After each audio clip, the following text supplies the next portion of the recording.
ಧನ್ಯವಾದಗಳು. ನಮ್ಮೆಲ್ಲ ಮುಖಂಡರಿಗೆ ಉದ್ಘಾಟನೆಯನ್ನು ಸಹಕರಿಸಿಗಾಗಿ ಈಗ ಈ ಒಂದು ರಾಜ್ಯ ಹಿಂದುಳಿದ ವರ್ಗಗಳ ಮುಖಂಡರ ವಿಶೇಷ ಸಭೆಯನ್ನು ಉದ್ದೇಶಿಸಿ ಪ್ರಾಸ್ತಾವಿಕವಾಗಿ ನಮ್ಮ ರಾಜ್ಯ ಹಿಂದುಳಿದ ವರ್ಗಗಳ ಮೋರ್ಚಾ ಅಧ್ಯಕ್ಷರು ಹಿರಿಯರು ಆದಂತಹ ಶ್ರೀ ರಘು ಕೌಟಿಲ್ಯಜಿ ಅವರು ಮಾತನಾಡಬೇಕಾಗಿ ವಿನಂತಿ.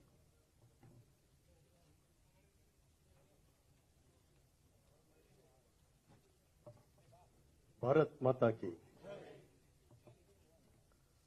ಇವತ್ತಿನ ಈ ಒಂದು ಅಪೂರ್ವವಾದ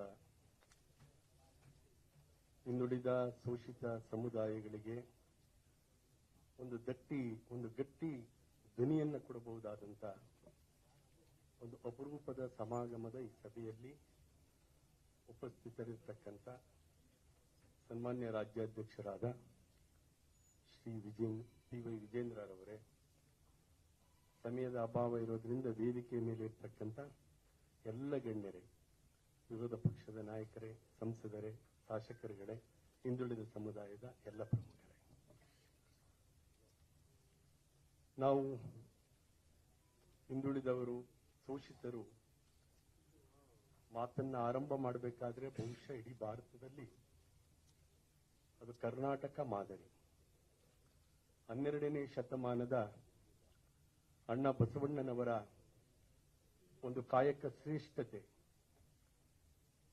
ಸರ್ವರಿಗೂ ಸಮಪಾಲು, ಪ್ರತಿಯೊಂದು ವೃತ್ತಿ ಆಧಾರಿತ ಸಮುದಾಯಗಳಿಗೆ ಒಂದು ಶಕ್ತಿಯನ್ನು ತಂದುಕೊಡುವ ಮೂಲಕ ಸಮಾಜ ಎಂದರೆ ರೈತ, ಉಳುವ ರೈತ, ಮತ್ತೆ ರೈತನಿಗೆ ಬೇಕಾದ ಪರಿಕರಗಳನ್ನು ಮಾಡಿಕೊಡುವಂತಹ ವಿಶ್ವಕರ್ಮ, ಮೇಧ, ಗಾಣಿಗ ಸಮುದಾಯ, ಬಟ್ಟೆಯನ್ನು ನೇಯುವಂತ ನೇಕಾರ ಸಮುದಾಯ, ಬಟ್ಟೆಯನ್ನು ಹೊಲಿದುಕೊಡ್ತಾ ಇದ್ದಂತ ಸಿಂಡಿಗ ಸಮುದಾಯ, ಚರ್ಮದಿಂದ ಹದ ಮಾಡಿ ಪಾದರಕ್ಷೆ ಮಾಡಿಕೊಡುತ್ತಿದ್ದಂತ ಮಾದಾರ ಚೆನ್ನಯ್ಯನ ಸಮಾಜ, ಹೀಗೆ ಹಲವಾರು ಕಾಯಕ ಸಮುದಾಯಗಳೇ ನಿಜವಾದ ಸಮಾಜ ಅಂತ ಹೇಳಿ ಇಡೀ ವಿಶ್ವಕ್ಕೆ ಸಂದೇಶ ಕೊಟ್ಟಂತ ಒಬ್ಬ ಮಹಾತ್ಮನನ್ನ ಕರ್ನಾಟಕ ಜನ್ಮವೆತ್ತಿ ಕೊಟ್ಟಿದ್ದರೆ ಅದು ಅಣ್ಣ ಬಸವಣ್ಣನವರು.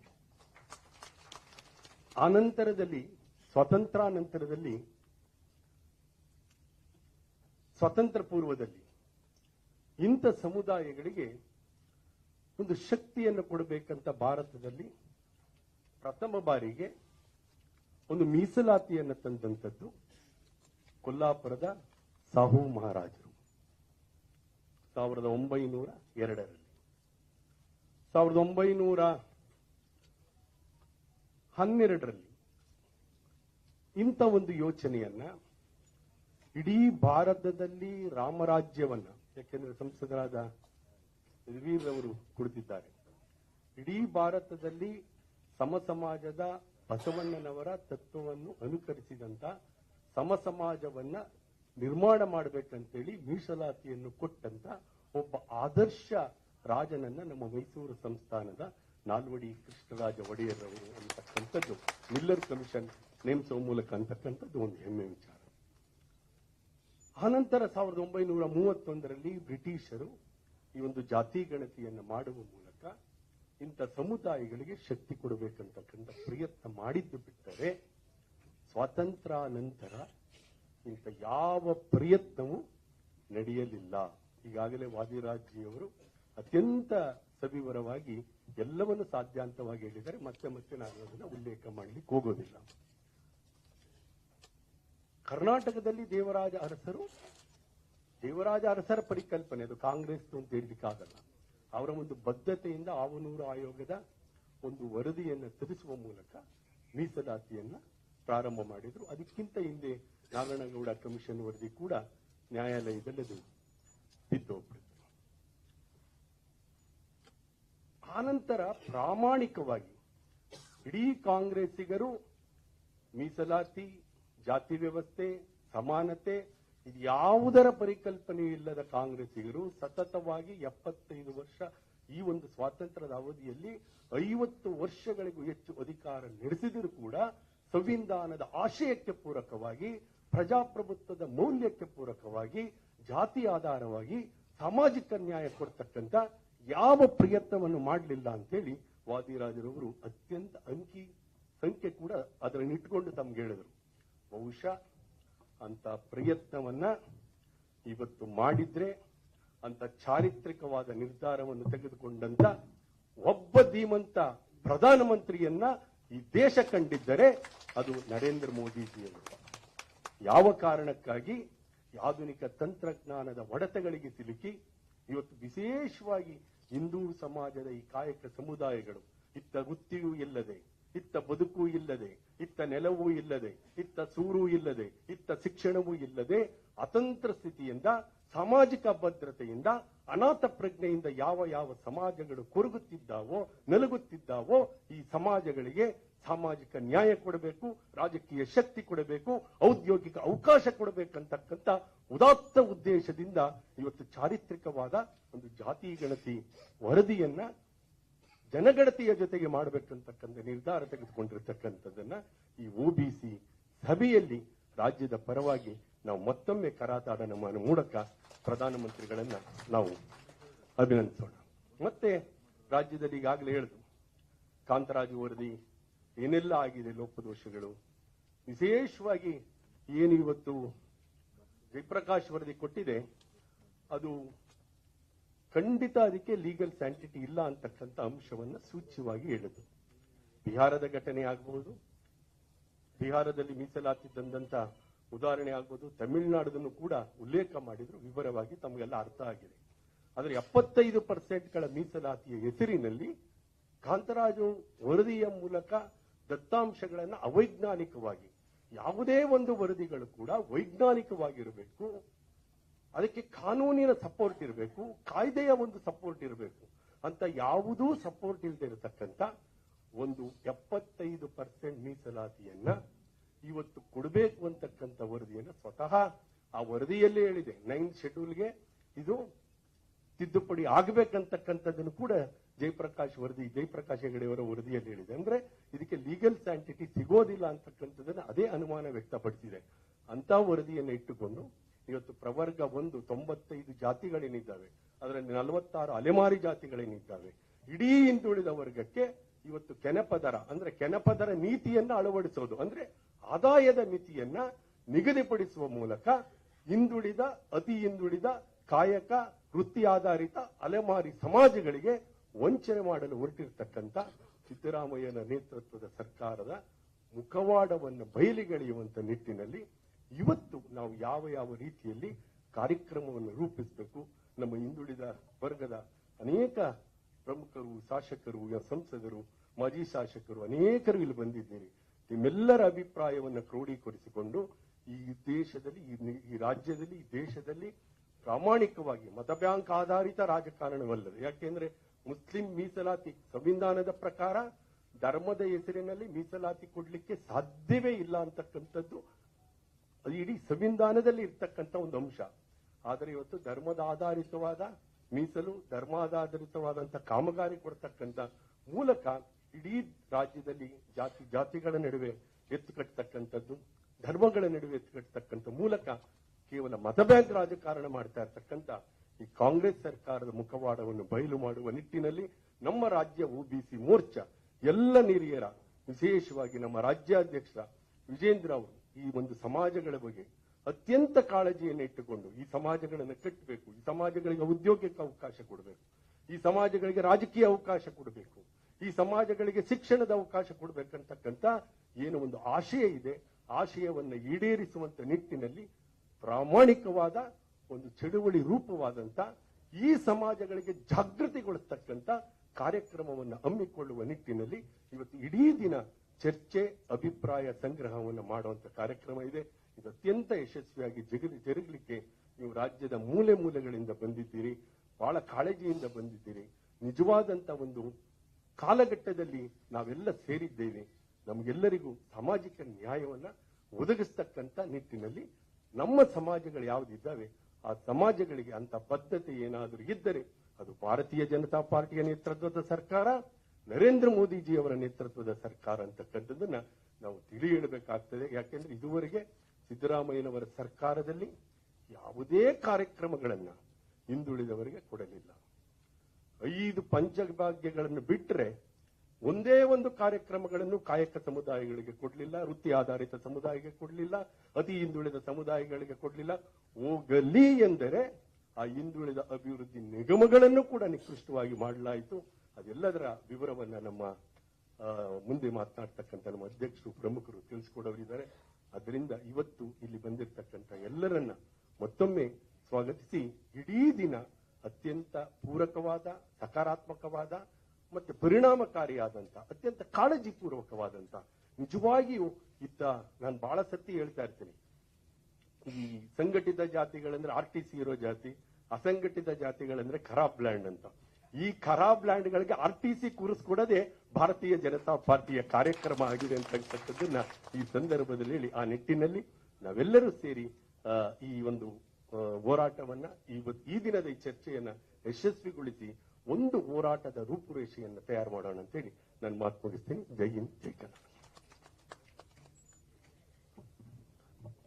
ಐತಿಹಾಸಿಕವಾದಂತ ಜಾತಿ ಜನಗಣತಿಯ ನಿರ್ಧಾರವನ್ನು ತೆಗೆದುಕೊಂಡಂತ ಸನ್ಮಾನ್ಯ ಪ್ರಧಾನಮಂತ್ರಿಗಳು ಮತ್ತು ಸಹೋದ್ಯೋಗಿಗಳಿಗೆ ಸ್ವಾಗತ ಮತ್ತು ಅಭಿನಂದನೆಗಳನ್ನು ಸಲ್ಲಿಸಿ ಈ ಹಿಂದುಳಿದ ವರ್ಗಗಳ ಬಗ್ಗೆ ಸಮಗ್ರವಾಗಿ ವಿವರಿಸಿದಂತ ನಮ್ಮ ರಾಜ್ಯಾಧ್ಯಕ್ಷರಾದಂತಹ ರಘು ಕೌಟಿಲ್ಯಜ್ ಅವರಿಗೆ ಧನ್ಯವಾದಗಳು. ಈಗ ನಮ್ಮ ಬೆಂಗಳೂರಿನ ಸಂಸದರು ಹಿರಿಯರೂ ಆದಂತಹ ಶ್ರೀ PC ಮೋಹನ್ ರವರು ಮಾತಾಡಬೇಕಾಗಿ ವಿನಂತಿ.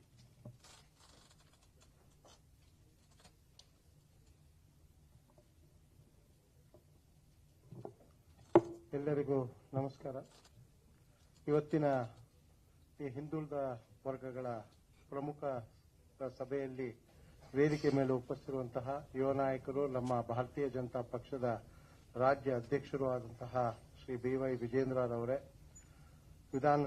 ವಿಧಾನ ಪರಿಷತ್ತಿನಲ್ಲಿ ವಿರೋಧ ಪಕ್ಷ ನಾಯಕರಾಗಿರುವಂತಹ ಚಲವಾದಿ ನಾರಾಯಣಸ್ವಾಮಿರವರೇ, ಯದುವೀರ್ ಕೃಷ್ಣದತ್ತ ಒಡೆಯರ್ ಅವರೇ, ಸುನಿಲ್ ಕುಮಾರ್ ಅವರೇ, ಬೈತಿ ಬಸವರಾಜ್ ಅವರೇ, ಕಟ್ಟ ಸುಬ್ರಹ್ಮಣ್ಯ ನಾಡು ಅವರೇ, ಕೋಟಾ ಶ್ರೀನಿವಾಸ್ ಪೂಜಾರಿರವರೇ, CT ರವಿರವರೇ, ರವಿಕುಮಾರ್ ಅವರೇ, ಹಿಂದುಳಿದ ವರ್ಗಗಳ ಅಧ್ಯಕ್ಷರು ಆತ್ಮೀಯರು ಆದಂತಹ ರಘು ಕೌಟಿಲ್ಯ ಅವರೇ, ಬಂದಿರತಕ್ಕಂಥ ಎಲ್ಲ ನನ್ನ ಆತ್ಮೀಯ ಎಲ್ಲ ನನ್ನ ಅಕ್ಕ ತಂಗಿಯರೇ ಮತ್ತು ಅಣ್ಣ ತಂಗಿಯರೇ, ವಾದಿರಾಜ್ ಅವರು ಏನೊಂದು 25 ನಿಮಿಷಗಳ ಕಾಲ ಏನೊಂದು PPT ಪ್ರೆಸೆಂಟೇಷನ್ ಅನ್ನು ಮಾಡಿದ್ರು, ಅದರಲ್ಲಿ ಬಹಳ ವಿವರವಾಗಿ ಎಲ್ಲವನ್ನು ಕೂಡ ಹೇಳಿದ್ದಾರೆ. ಮತ್ತೆ ಅದನ್ನ ನಾನು ಹೇಳಲಿಕ್ಕೆ ಹೋಗಲ್ಲ. ತಮಗೆಲ್ಲ ಗೊತ್ತಿರೋ ಹಾಗೆ ಕಳೆದ ವಾರ ನಮ್ಮ ನೆಚ್ಚಿನ ಪ್ರಧಾನಮಂತ್ರಿಗಳಾದಂತಹ ನರೇಂದ್ರ ಮೋದಿಜಿ ಅವರ ನೇತೃತ್ವದಲ್ಲಿ ಒಂದು ಹಿಸ್ಟಾರಿಕ್ ಡಿಸಿಷನ್ ಅನ್ನು ತಗೊಂಡಿದ್ದಾರೆ. 1931 ಇಸ್ವಿಯಲ್ಲಿ ಕಳೆದ 94 ವರ್ಷಗಳ ಹಿಂದೆ ಏನೊಂದು ಜನ ಮತ್ತೆ ಜಾತಿ ಗಣತಿ ಆಗಿತ್ತೋ ಅದನ್ನ ಮತ್ತೆ ಮಾಡಬೇಕು ಅಂತ ಹೇಳಿ ಒಂದು ಹಿಸ್ಟಾರಿಕ್ ಡಿಸಿಷನ್ ತಗೊಂಡಿದ್ದಾರೆ. ಅದಕ್ಕೆ ನಾವೀಗಾಗಲೇ ಎಲ್ಲರೂ ಕೂಡ ನಾವು ಸ್ವಾಗತವನ್ನು ಮಾಡಿದೀವಿ. ಮುಂಬರುವ ದಿನಗಳಲ್ಲೂ ಕೂಡ ನಾವಿದು ಜನಗಳಿಗೆ ಹೇಳಬೇಕಾಗುತ್ತೆ. ಕಾಂಗ್ರೆಸ್ಸಿನ ನಾಯಕರು, ಅದರಲ್ಲೂ ಕೂಡ ರಾಹುಲ್ ಗಾಂಧಿ ಹೇಳ್ತಾರೆ, ನಾವು ನಮ್ಮ ಕಾಂಗ್ರೆಸ್ಸಿನ ಒತ್ತಡದ ಮೇಲೆ ಇವತ್ತು ನರೇಂದ್ರ ಮೋದಿ ಅವರು ಈ ಜಾತಿ ಗಣತಿಯನ್ನು ಅನೌನ್ಸ್ ಮಾಡಿದ್ದಾರೆ ಅಂತ ಹೇಳಿ. ತಮಗೆಲ್ಲ ಗೊತ್ತಿರೋ ಹಾಗೆ ಈ ಜಾತಿ ಗಣತಿ ನಮ್ಮ ಸಂವಿಧಾನದ ಪ್ರಕಾರ ಪ್ರತಿ 10 ವರ್ಷಕ್ಕೊಂದ್ಸತಿ ಈ ಜಾತಿ ಗಣತಿ ನಡಿಬೇಕು. ಆದ್ರೆ 94 ವರ್ಷಗಳ ಕಾಲ ನಡೀಲಿಲ್ಲ. ಈ ಒಂದು 75 ವರ್ಷಗಳಕ್ಕೂ ಕಾಲ ನಮ್ಮ ಸ್ವಾತಂತ್ರ್ಯ ಬಂದ ಮೇಲೆ ಸುಮಾರು 60 ವರ್ಷಗಳ ಕಾಲ ಈ ದೇಶವನ್ನು ಕಾಂಗ್ರೆಸ್ ಆಳ್ಕೊಂಡು ಬಂದಿದೆ. ಆದ್ರೆ ಅವ್ರಿಗೆ 60 ವರ್ಷಗಳು ಮರೆತು ಇವತ್ತು ನರೇಂದ್ರ ಮೋದಿ ಅವರು ಈ ದೇಶದ ಪ್ರಧಾನಮಂತ್ರಿ ಆದ್ಮೇಲೆ ಅವ್ರಿಗೆ ಜ್ಞಾಪಕ ಬರುತ್ತೆ, ಅವ್ರು ಹೇಳ್ತಾರೆ ಮಾಡಬೇಕು ಅಂತ ಹೇಳಿ. ರಾಹುಲ್ ಗಾಂಧಿಗೆ ಒಂದು ಪ್ರಶ್ನೆಯನ್ನು ಕೂಡ ನಾವು ಕೇಳಬೇಕಾಗುತ್ತೆ ಬಂಧುಗಳೇ. 2013ರಲ್ಲಿ ಮನಮೋಹನ್ ಸಿಂಗ್ ಅವರು ಪ್ರೈಮ್ ಮಿನಿಸ್ಟರ್ ಆಗಿರ್ತಾರೆ. ಅವರು ಎಷ್ಟು ಪವರ್ಫುಲ್ ಇರ್ತಾರೆ ಅಂದ್ರೆ ಕ್ಯಾಬಿನೆಟ್ಟಿನ ಒಂದು ನಿರ್ಣಯವನ್ನು ಹರಿದು ಬಿಸಾಕ್ತಾರೆ ಪ್ರೆಸ್ ಕಾನ್ಫರೆನ್ಸ್ ಅಲ್ಲಿ.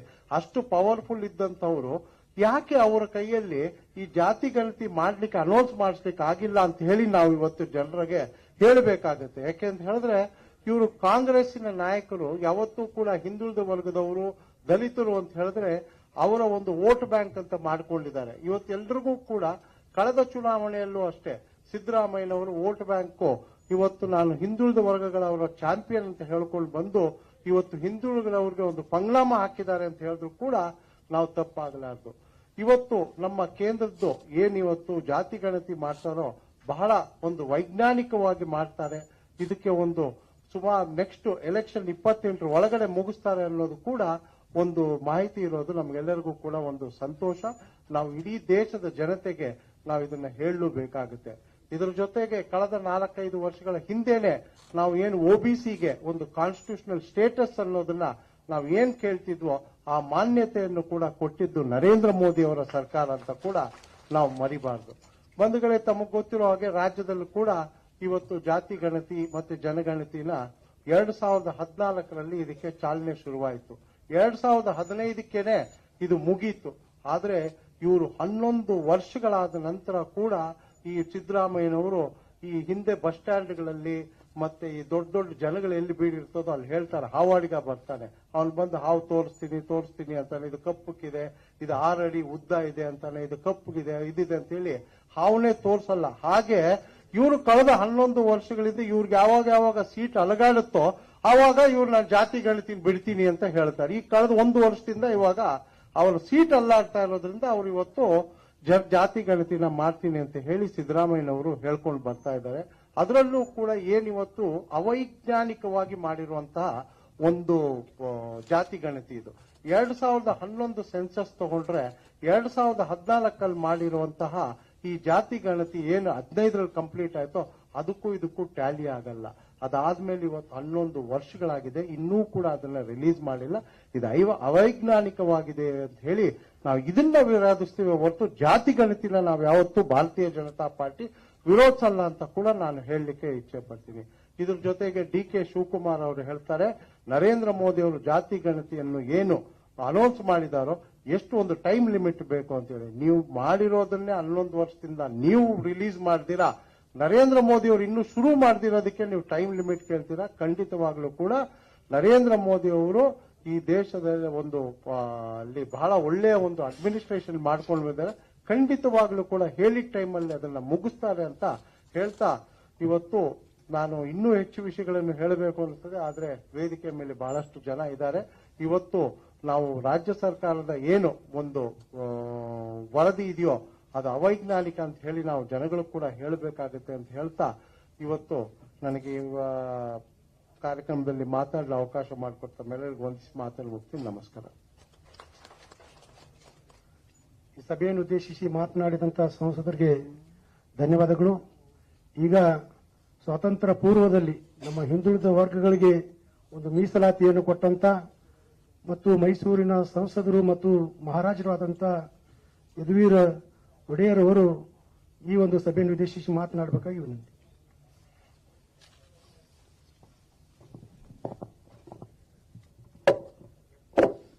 ಸಮಯದ ಅಭಾವ ಇರೋದ್ರಿಂದ ರಾಜ್ಯಾಧ್ಯಕ್ಷರಿಗೆ ಮತ್ತೆ ಪಕ್ಷದ ಎಲ್ಲ ಮುಖಂಡರಿಗೆ ನನ್ನ ನಮಸ್ಕಾರಗಳು. ಇಲ್ಲಿ ಉಪಸ್ಥಿತರಿರುವ ನಮ್ಮ ಎಲ್ಲ ಕಾರ್ಯಕರ್ತ ಬಂಧುಗಳೇ, ಹಿರಿಯರೇ, ಮಹನೀಯರೇ, ಮಹಿಳೆಯರೇ, ನಮ್ಮ ಮಾಧ್ಯಮದ ಎಲ್ಲ ಪ್ರತಿನಿಧಿಗಳೇ, ಬಹಳ ಮಹತ್ವವಾದಂತ ಒಂದು ಸಭೆಯಲ್ಲಿ ನಾವೆಲ್ಲರೂ ಸೇರಿದ್ವಿ. ಜಾತಿ ಗಣತಿಯ ಒಂದು ಐತಿಹಾಸಿಕ ನಿರ್ಣಯಕ್ಕೆ ನಮ್ಮ ನೆಚ್ಚಿನ ಪ್ರಧಾನಮಂತ್ರಿಯಾದ ಶ್ರೀ ನರೇಂದ್ರ ಮೋದಿ ಅವರು ಈಗಾಗಲೇ ಬಂದಿದ್ದಾರೆ ಅವರ ಕ್ಯಾಬಿನೆಟ್ ಮೀಟಿಂಗ್ ಅಲ್ಲಿ. ಅದನ್ನ ನಾವು ಮತ್ತು ಸಮಸ್ತ ಭಾರತೀಯರು ಸ್ವಾಗತ ಮಾಡಿದೀವಿ ಅಂತ ಹೇಳಿಕ್ಕೆ ಇಷ್ಟಪಡ್ತೀನಿ. ಭಾರತದ ಇತಿಹಾಸದಲ್ಲಿ ಅಂದ್ರೆ ಮೂಲ ಪಾರಂಪರೆ ಇದ್ದಿರುವಂತ ದೇಶದಲ್ಲಿ ಇವತ್ತವರೆಗೂ ಆ ಪಾರಂಪರೆ ಉಳಿದಿರುವಂತ ದೇಶದಲ್ಲಿ ಭಾರತ ಒಂದು ಏಕೈಕ ದೇಶ ಅಂತ ಹೇಳಿದ್ರೆ ತಪ್ಪಾಗದು. ಆ ಮೂಲ ಪಾರಂಪರೆ ಇವತ್ತವರೆಗೂ ಉಳಿದಿರೋ ಕಾರಣಕ್ಕೆ ಒಂದು ರೀತಿಯ ಒಂದು ವೈವಿಧ್ಯತೆ ಇದೆ ನಮ್ಮ ಭಾರತದಲ್ಲಿ. ಆ ವೈವಿಧ್ಯತೆನೇ ನಮ್ಮ ವೈಶಿಷ್ಟ್ಯತೆ ಅಂತ ಬಹಳ ಸ್ಪಷ್ಟವಾಗಿ ನಮ್ಮ ಸಂಘದ ಹಿರಿಯರಾದ ವಾದಿರಾಜು ಅವರು ತಮ್ಮ ಪ್ರೆಸೆಂಟೇಷನ್ ನಲ್ಲಿ ಹೇಳಿದ್ದಾರೆ. ಆ ವೈವಿಧ್ಯತೆಯನ್ನು ಕಾಪಾಡ್ತಾ ಆಧುನಿಕ ಕಾಲದಲ್ಲಿ ಎಲ್ಲರಿಗೂ ಒಂದು ಸಾಮಾನ್ಯವಾದಂತಹ ಸೌಲಭ್ಯಗಳನ್ನು ಕೊಡೋ ದೃಷ್ಟಿಯಲ್ಲಿ ಸಾಮಾಜಿಕ ನ್ಯಾಯದಲ್ಲಿ ಈ ಜಾತಿ ಗಣತಿಯ ಒಂದು ಪ್ರಕ್ರಿಯೆಯನ್ನು ನಡೆಸಬೇಕಾಗಿದೆ. ಈ ನಿಟ್ಟಿನಲ್ಲಿ ಒಂದು ಲೆಗಸಿ ಡಿಸಿಷನ್ ಅನ್ನು ಪ್ರಧಾನಮಂತ್ರಿ ಅವರು ತಗೊಂಡಿದ್ದಾರೆ. ಈಗಾಗಲೇ ಬಹಳ ಸ್ಪಷ್ಟವಾಗಿ ಹೇಳಿದ್ದಾರೆ, 1931 ಆಗಿದ ನಂತರ 94 ವರ್ಷ ಆಗಿದ ನಂತರ ಅಧಿಕೃತವಾಗಿ ಒಂದು ಜಾತಿ ಗಣತಿ ಪ್ರಕ್ರಿಯೆ ನಡೀತಾ ಇದೆ. 51ರಲ್ಲಿ, 61ರಲ್ಲಿ, 71ರಲ್ಲಿ, 81ರಲ್ಲಿ, 91ರಲ್ಲಿ, 2011ರಲ್ಲಿ ಸರ್ಕಾರ ಇದ್ದಿದ್ದೇ ಕಾಂಗ್ರೆಸ್ ಸರ್ಕಾರ. ಅವ್ರಿಗೂ ಸಹ ಈ ಒಂದು ಅವಕಾಶ ಇತ್ತು ಜಾತಿ ಗಣತಿ ಒಂದು ಪ್ರಕ್ರಿಯೆ ಮಾಡಲಿಕ್ಕೆ. ಆದರೆ ಇದ್ದಿರೋ ಅವಕಾಶದಲ್ಲಿ ಅವ್ರು ಯಾವತ್ತೂ ಒಂದ್ಸತಿನೂ ಕೂಡ ಈ ಪ್ರಕ್ರಿಯೆಯನ್ನು ಅವರು ಮಾಡಲಿಲ್ಲ.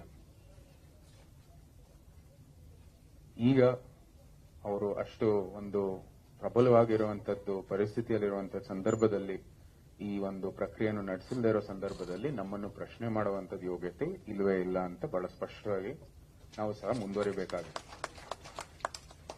ಅದ್ರ ಜೊತೆಗೆ ಅವರು ಟೈಮ್ ಫ್ರೇಮ್ ಅಂತ ಏನ್ ಕೇಳ್ತಾ ಇದ್ದಾರೆ, ಬರೀ ಇಲ್ಲಿ ಉಪಮುಖ್ಯಮಂತ್ರಿಗಳಲ್ಲ, ಕೇಂದ್ರದಲ್ಲೂ ಕೂಡ ವರಿಷ್ಠರು ಇದನ್ನ ಕೇಳ್ತಾ ಇದ್ದಾರೆ ಟೈಮ್ ಫ್ರೇಮ್. ಅದಕ್ಕೂ ಕೂಡ ಕೇಳೋ ಅಗತ್ಯವಿಲ್ಲ ಅವರಿಗೆ. ಯಾಕಂದ್ರೆ ಪ್ರಧಾನಮಂತ್ರಿ ಅವರ 10 ವರ್ಷದ ಒಂದು ಕೆಲಸದ ಆಧಾರ ಮೇಲೆನೆ ನಾವು ಗೊತ್ತಿದೆ ಇವರು ಸಮಯಕ್ಕೆ ತಕ್ಕಂತೆ ಕೆಲಸವನ್ನು ಮಾಡ್ತಾರೆ. ಎಲ್ಲ ಒಂದು ಯೋಜನೆಗಳು ಸಹ ಅವ್ರ ಅನುಷ್ಠಾನ ಮಾಡಿ ಅದು ಮನೆ ಮನೆಗೆ ತಲುಪುವ ನಿಟ್ಟಿನಲ್ಲಿ ಎಲ್ಲಕ್ಕೂ ಕೂಡ ಟೈಮ್ ಫ್ರೇಮ್ ಅಲ್ಲೇ ನಡೆದಿದೆ. ಜಲ್ ಜೀವನ್ ಇರಬಹುದು, ನಮ್ಮ ಅನೇಕ ಏನು ಯೋಜನೆಗಳು ಇರಬಹುದು, ಆವಾಸ್ ಯೋಜನೆ ಇತ್ಯಾದಿ ಎಲ್ಲಾನು ಕೂಡ ಟೈಮ್ ಫ್ರೇಮ್ ಅಂತ ಅಂದ್ರೆ ಒಂದು ಕಾಲಬಹಿರ ಆಗಿಲ್ಲದೆ ಇರೋ ಕಾರಣಕ್ಕಾಗಿ ಅದರ ಆಧಾರ ಮೇಲೆನೆ ಸಹ ಅವರು ಮುಂದುವರಿಬೇಕಾಗಿದೆ. ಈ ನಿಟ್ಟಿನಲ್ಲಿ ಒಂದು ಒಳ್ಳೆ ಹೋರಾಟನೂ ಸಹ ನಾವು ನಮ್ಮ ರಾಜ್ಯದಲ್ಲಿ ಮಾಡಬೇಕಾಗಿದೆ. ನಮ್ಮ ರಾಜ್ಯದ ಇತಿಹಾಸನೂ ಸಹ ರಘು ಕೌಟಿಲ್ಯನ್ ಅವರು ಹೇಳಿದ್ದಾರೆ. ಯಾವ ರೀತಿ ನಾವು ಕೂಡ ಈ ಸಮಾಜಕ್ಕೆ ಒಂದು ಸಮತೋಲನ ಕೊಡಬೇಕು ದೃಷ್ಟಿಯಲ್ಲಿ ಯಾವ ರೀತಿ ನಾವು ಸಹ ಒಂದು ಮಾದರಿ ಹೊಂದಿದ್ದೀವಿ ನಮ್ಮ ಇತಿಹಾಸದಲ್ಲಿ ಅವರು ಬಹಳ ಸ್ಪಷ್ಟವಾಗಿ ಹೇಳಿದ್ದಾರೆ. ಈ ನಿಟ್ಟಿನಲ್ಲೂ ಸಹ ಒಂದು ಒಳ್ಳೆ ಹೋರಾಟ ಮಾಡಬೇಕಾಗಿದೆ. ಒಂದು ಒಳ್ಳೆ ಹೋರಾಟ ರೂಪಿಸುವ ದೃಷ್ಟಿಯಲ್ಲಿ ಈ ಒಂದು ಸಭೆಗಾಗಿ ನಾವು ಸೇರಿದ್ದೀವಿ. ಅದೇ ಅಂತೆ ನಮ್ಮ ಪಕ್ಷದ ವರಿಷ್ಠರು ಇರ್ಬೋದು, ಹಿರಿಯರು ಇರ್ಬೋದು, ಇಲ್ಲಿ ಮಂಡಿಸಿರುವಂತದ್ದು ಎಲ್ಲ ಅಂಶಗಳಿಗೆ ಬದ್ಧವಾಗಿದ್ದು ಮುಂದೇನು ಸಹ ನಾವು ಏನು ನಿರ್ಣಯಕ್ಕೆ ಬರ್ತೀವಿ ಒಂದು ಶಿಸ್ತಿನ ಮೂಲಕ ನಾವೆಲ್ಲರೂ ಕೂಡ ನಿಮ್ಮ ನಿರ್ಣಯ ಮೇರೆಗೆ ನಾವು ಸಹ ಮುಂದುವರಿತೀವಿ ಅಂತ ವೇದಿಕೆ ಮೂಲಕ ನಿಮ್ಮೆಲ್ಲರಿಗೂ ಹೇಳ್ತಾ, ಜಾಸ್ತಿ ಇಲ್ಲಿ ಪಕ್ಷದ ವರಿಷ್ಠರು ಇನ್ನು ನಮ್ಮ ಮುಂದೆ ಮಾತಾಡಬೇಕಾಗಿದೆ ಮತ್ತು ಇಲ್ಲಿ ನಿಮ್ಮೆಲ್ಲರ ಅಭಿಪ್ರಾಯನೂ ಕೂಡ ಸಲ್ಲಿಸಲಿಕ್ಕೆ ಬಹುಶಃ ಒಂದು ಅವಕಾಶನೂ ಇರತ್ತೆ ಅಂತ ನಾನು ಭಾವಿಸ್ತೀನಿ. ಈ ನಿಟ್ಟಿನಲ್ಲಿ ಜಾಸ್ತಿ ಮಾತಾಡ್ದೇನೆ ಕೇಂದ್ರದ ಒಂದು ಐತಿಹಾಸಿಕ ನಿರ್ಣಯವನ್ನು ಮತ್ತೊಮ್ಮೆ ಸ್ವಾಗತ ಮಾಡ್ತಾ ನಿಮ್ಮೆಲ್ಲರಿಗೂ ನನ್ನ ಅಭಿನಂದನೆಗಳನ್ನು ಹೇಳ್ತಾ ಮತ್ತು ಈ ಭವಿಷ್ಯದಲ್ಲಿ ನಡೆಯುವಂತಹ ಹೋರಾಟದಲ್ಲಿ ನಾವೆಲ್ಲರೂ ನಿಮ್ ಜೊತೆಗಿದ್ದೀವಿ ಅಂತ ಹೇಳ್ತಾ, ಜೈ ಹಿಂದ್, ಜೈ ಕರ್ನಾಟಕ.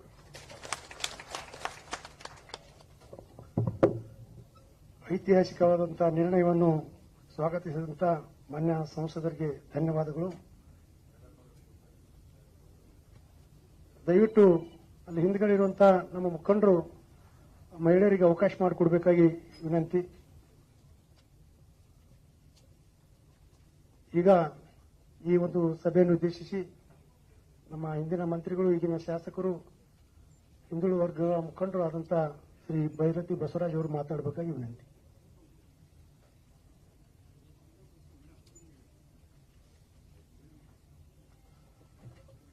ಬಲೋ ಭಾರತ್ ಮಾತಾ ಕಿ. ಎಲ್ಲರಿಗೂ ನಮಸ್ಕಾರ. ಇವತ್ತು ಈ ಹಿಂದುಳಿದ ವರ್ಗಗಳ ಜಾತಿಗಳ ಒಂದು ಈ ಸಮಾವೇಶವನ್ನ ಹಮ್ಮಿಕೊಂಡು ಇದರ ನೇತೃತ್ವವನ್ನು ವಹಿಸಿರ್ತಕ್ಕಂಥ ರಾಜ್ಯದ ಗೌರವಾನ್ವಿತ ಅಧ್ಯಕ್ಷರಾದಂತಹ ಸನ್ಮಾನ್ಯ ವಿಜಯೇಂದ್ರ ಅವರೇ, ವಿಧಾನ ಪರಿಷತ್ತಿನ ವಿಪಕ್ಷ ನಾಯಕರಾದಂತಹ ಸನ್ಮಾನ್ಯ ಛಲವಾದಿ ನಾರಾಯಣಸ್ವಾಮಿ ಅವರೇ, ಹಾಗೆ ವೇದಿಕೆ ಮೇಲೆ ಆಸೀನರಾಗಿರ್ತಕ್ಕಂಥ ಗೌರವಾನ್ವಿತ ಎಲ್ಲ ಸಂಸದರೇ, ಸನ್ಮಾನ್ಯ ಎಲ್ಲ ಗೌರವಾನ್ವಿತ ಶಾಸಕ ಸನ್ಮಿತ್ರರೇ, ವಿಧಾನ ಪರಿಷತ್ತಿನ ಗೌರವಾನ್ವಿತ ಸದಸ್ಯರೇ, ನಮ್ಮ ಪಕ್ಷದ ಎಲ್ಲ ಹಿರಿಯ ಮುಖಂಡರೇ, ಹಿಂದುಳಿದ ವರ್ಗ ಸಮಾಜದ ಬೇರೆ ಬೇರೆ ಜಿಲ್ಲೆಗಳಿಂದ ಬಂದಿರತಕ್ಕಂಥ ಎಲ್ಲ ಅಧ್ಯಕ್ಷರೇ, ಪದಾಧಿಕಾರಿಗಳೇ, ಅನೇಕ ವಿಚಾರಗಳನ್ನ ವಾದಿರಾಜರು ವಿವರವಾಗಿ ಹೇಳಿದ್ದಾರೆ. ಈಗ ರಘು ಕೌಟಿಲ್ಯ ಅವರು ಅಧ್ಯಕ್ಷರು ಕೂಡ ಅನೇಕ ವಿಚಾರಗಳನ್ನ ಪ್ರಸ್ತಾಪ ಮಾಡಿದ್ದಾರೆ. ಸನ್ಮಾನ್ಯ ಲೋಕಸಭಾ ಸದಸ್ಯರಾದಂತಹ ಪಿ.ಸಿ. ಮೋಹನ್ ಅವರು ಕೂಡ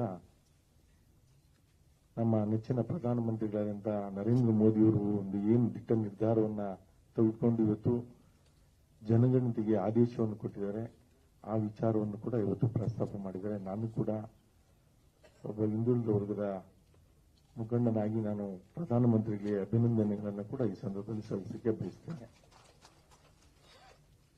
ಹಾಗಾಗಿ ನಾನು ಒಂದು ಮಾತನ್ನ ಹೇಳಲಿಕ್ಕೆ ಬಯಸ್ತೇನೆ.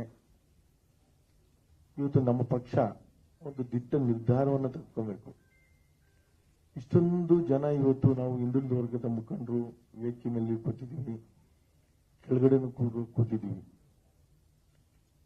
ಚುನಾವಣೆಗಳು ಬಂದ ಸಂದರ್ಭದಲ್ಲಿ ಪಕ್ಷ ಇವತ್ತು ಹೆಚ್ಚು ಆದ್ಯತೆಯನ್ನು ಕೊಟ್ಟಾಗ ನಮ್ಮ ಪಕ್ಷದ ಜೊತೆ ಹಿಂದುಳಿದ ವರ್ಗದ ನಾಯಕರು ಕೂಡ ಗುರುತಿಸ್ಕೊಳ್ಲಿಕ್ಕೆ ಸಾಧ್ಯ ಆಗ್ತದೆ ಅನ್ನೋ ಮಾತನ್ನ ನಾನು ಅಧ್ಯಕ್ಷರಿಗೆ ಮನವಿಯನ್ನು ಮಾಡ್ತೇನೆ. ಯಾಕಂದ್ರೆ ಅದು ಬಹಳ ಮುಖ್ಯ. ಇವತ್ತು ರಾಜಕೀಯವಾಗಿ ನಾವು ಶಕ್ತಿ ತುಂಬುವಂತ ಕೆಲಸವನ್ನ ಹಿಂದುಳಿದ ವರ್ಗ ಪ್ರತಿ ಜಿಲ್ಲೆಯಲ್ಲಿ ಕೂಡ ಗುರುತಿಸಿ ಆ ಸಂದರ್ಭದಲ್ಲಿ ಅವಕ್ಕೆ ಅವಕಾಶವನ್ನು ಮಾಡಿಕೊಟ್ಟಾಗ ನಿಜವಾಗಿ ಕೂಡ ನಮ್ಮ ಪಕ್ಷ ಖಂಡಿತವಾಗಿ ಆ ಕೆಲಸ ಮಾಡ್ತಾ ಇದೆ ಅನ್ನೋ ಒಂದು ಸಂದೇಶ ಕೊಡಲಿಕ್ಕೆ ಸಾಧ್ಯ ಆಗ್ತದೆ. ಆ ಕೆಲಸವನ್ನು ಮಾಡಿದಾಗ ಮಾತ್ರ ಖಂಡಿತವಾಗಿ ನಾವು ನ್ಯಾಯವನ್ನು ಒದಗಿಸುವಂತ ಕೆಲಸ ಆಗ್ತದೆ ಅನ್ನೋದು ನನ್ನ ಅಭಿಪ್ರಾಯ. ಆ ನಿಟ್ಟಿನಲ್ಲಿ ಮುಂದಿನ ದಿನಗಳಲ್ಲಿ ಆ ಕೆಲಸವನ್ನ ನಮ್ಮ ಪಕ್ಷದ ಪ್ರಮುಖರು, ಮುಖಂಡರು, ಸಂಸದರು ಯಾರ್ಯಾರು ನಾವು ಇದೀವಿ ಅದನ್ನು ಮಾಡುವಂತ ಕೆಲಸ ಆದಾಗ ಮಾತ್ರ ಹಿಂದುಳಿದ ವರ್ಗಕ್ಕೆ ನ್ಯಾಯವನ್ನು ಒದಗಿಸುವಂತ ಕೆಲಸ ಆಗ್ತದೆ ಅನ್ನೋದು ನನ್ನ ಅಭಿಪ್ರಾಯ. ಆ ನಿಟ್ಟಿನಲ್ಲಿ ಆ ಕೆಲಸವನ್ನ ಮಾಡಬೇಕು ಅಂತೇಳಿ ನಾನು ಮನವಿಯನ್ನು ಮಾಡಿ, ಇನ್ನು ನಾವು ಕೂಡ ಹಿಂದುಳಿದ ವರ್ಗಗಳ ಸಮಾವೇಶಗಳನ್ನು ಮಾಡುವಂತ ಕೆಲಸವನ್ನ ಮುಂದಿನ ದಿನಗಳಲ್ಲಿ ಮಾಡೋ ಮುಖೇನ ಹಿಂದುಳಿದ ವರ್ಗಗಳ ಏನು ಸಮಾಜಗಳಲ್ಲಿ ಜಾಗೃತಿ ಮೂಡಿಸುವಂತ ಕೆಲಸವನ್ನ ಮುಂದೆ ನಮ್ಮ ಪಕ್ಷದ ವತಿಯಿಂದ ಮಾಡೋಕ್ಕೆ ನಾವೆಲ್ಲರೂ ಕೂಡ ಕಂಕಣಬದ್ಧರಾಗೋಣ ಅನ್ನೋ ಮಾತನ್ನ ಈ ಸಂದರ್ಭ ಹೇಳಿ, ಈ ವೇದಿಕೆಯಲ್ಲಿ ನನಗೂ ಕೂಡ ಮಾತಾಡಲಿಕ್ಕೆ ಅವಕಾಶ ಮಾಡಿಕೊಟ್ಟು ಮತ್ತೆ ಜಾತಿ ಗಣಿತ ಬಗ್ಗೆ ಮತ್ತೆ ಇನ್ನೂ ಹಲವಾರು ವಿಚಾರಗಳ ಬಗ್ಗೆ ವಾದಿರಾಜರು ಸಂಪೂರ್ಣವಾಗಿ ವಿವರಣೆಯನ್ನು ಕೊಟ್ಟಿದ್ದಾರೆ. ಏನು ಅಂಶಗಳ ಸಮೇತ ಇವತ್ತು ವಾದಿರಾಜರು ನಮಗೆ ವಿವರಣೆ ಕೊಟ್ಟಿದ್ದಾರೆ. ನಾನು ನಿಜವಾಗ್ ಕೂಡ ಅವರಿಗೆ ಆಭಾರಿ ಅನ್ನೋ ಮಾತನ್ನ ಹೇಳಲಿಕ್ಕೆ ಬಯಸ್ತೇನೆ. ಯಾಕಂದ್ರೆ ಈ ಮಾತುಗಳನ್ನು ಹೇಳಿದಾಗ ಮಾತ್ರ ಖಂಡಿತವಾಗಿ ಅವ್ರಿಗೆ ಮನವರಿಕೆ ಆಗಲಿಕ್ಕೆ ಸಾಧ್ಯ.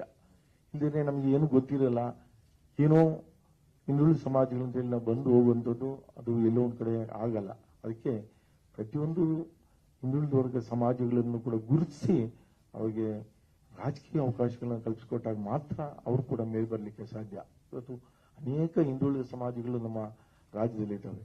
ಪಾಪ ಅವರು ಎಲ್ಲೋ ಒಂದ್ ಕಡೆ ತುಳಿತಕ್ಕೊಳಗಾಗಿ ಇವತ್ತು ಅವ್ರು ಎಲ್ಲೋ ಒಂದ್ ಕಡೆ ಶಿಕ್ಷಣ ವಂಚಿತರಾಗಿದ್ದಾರೆ, ಮತ್ತೆ ರಾಜಕೀಯ ವಂಚಿತರಾಗಿದ್ದಾರೆ, ಬೇರೆ ಬೇರೆ ರೀತಿಯ ವಂಚನೆಗೊಳಗಾಗಿ ಇವತ್ತು ಎಲ್ಲೋ ಒಂದ್ ಕಡೆ ಆಗಿದೆ. ಹಾಗಾಗಿ ಅವ್ರನ್ನ ಮೇಲೆತ್ತಲಿಕ್ಕೆ ನಮ್ಮ ಪಕ್ಷ ಮೊದಲನೇ ಕಂಕಣಬದ್ಧರಾಗಿರ್ಬೇಕಾದ್ರೆ ಅವ್ರಿಗೆ ರಾಜಕೀಯ ಪ್ರಾತಿನಿಧ್ಯ ಕೊಟ್ಟಾಗ ಮಾತ್ರ ಅವರೆಲ್ಲ ಒಂದ್ ಕಡೆ ಮೇಲೆ ಬರಲಿಕ್ಕೆ ಸಾಧ್ಯ. ಅಂತ ಕೆಲಸವನ್ನು ಮಾಡಬೇಕು ಅಂತೇಳಿ ನಾನು ಅಧ್ಯಕ್ಷರಲ್ಲಿ ಮತ್ತೆ ಎಲ್ಲ ಹಿರಿಯರಲ್ಲಿ ಮನವಿ ಮಾಡಿ, ಮತ್ತೆ ಇಲ್ಲಿ ನನಗೂ ಕೂಡ ಮಾತಾಡಲಿಕ್ಕೆ ಅವಕಾಶ ಮಾಡಿಕೊಟ್ಟು ಪಕ್ಷದ ಒಂದು ಜವಾಬ್ದಾರಿಯನ್ನು ಕೊಟ್ಟು ನನಗೆ ಇಡೀ ರಾಜ್ಯದಲ್ಲಿ ಕೂಡ ಇವತ್ತು ನಾನು ಕೂಡ ಹೋರಾಟವನ್ನು ಮಾಡಬೇಕು ಅಂತ ಹೇಳಿ ತೀರ್ಮಾನಗಳನ್ನು ಮಾಡಿದ್ದೇನೆ.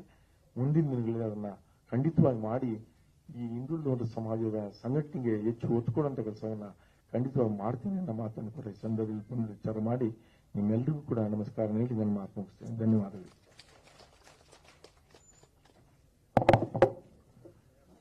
ಹಿಂದುಳಿದ ವರ್ಗಗಳ ಬಗ್ಗೆ ಅಪಾರವಾದಂತಹ ಕಳಕಳಿ ಇರುವಂತ ನಮ್ಮ ರಾಜ್ಯ ಉಪಾಧ್ಯಕ್ಷರು ಮತ್ತು ಈಗಿನ ಶಾಸಕರಾದಂಥ ಸನ್ಮಾನ್ಯ ಶ್ರೀ ಭೈರತಿ ಬಸವರಾಜ್ ಅವರು ನಮ್ಮನ್ನು ಉದ್ದೇಶಿಸಿ ಮಾತನಾಡಿದಕ್ಕೆ ಅವರಿಗೆ ಧನ್ಯವಾದಗಳು.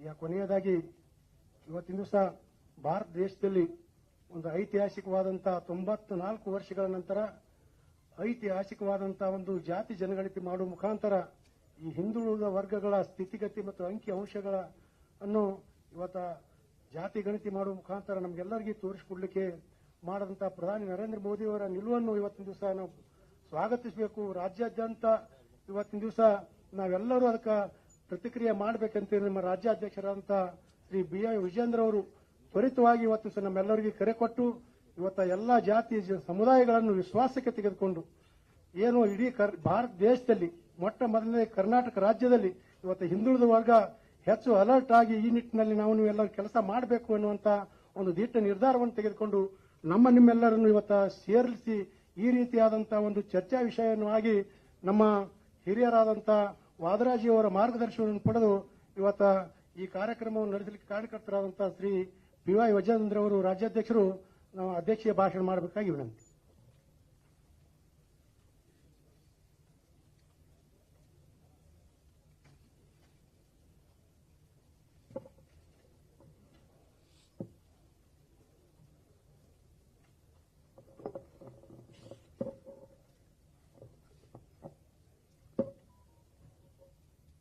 ರಾಜ್ಯ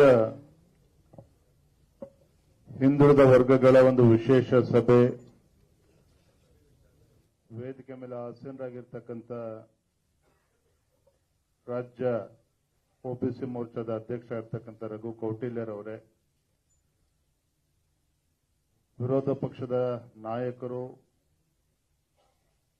ಸನ್ಮಾನ್ಯ ಶ್ರೀ ಚಲವಾದಿ ನಾರಾಯಣಸ್ವಾಮಿ ಅವರೇ,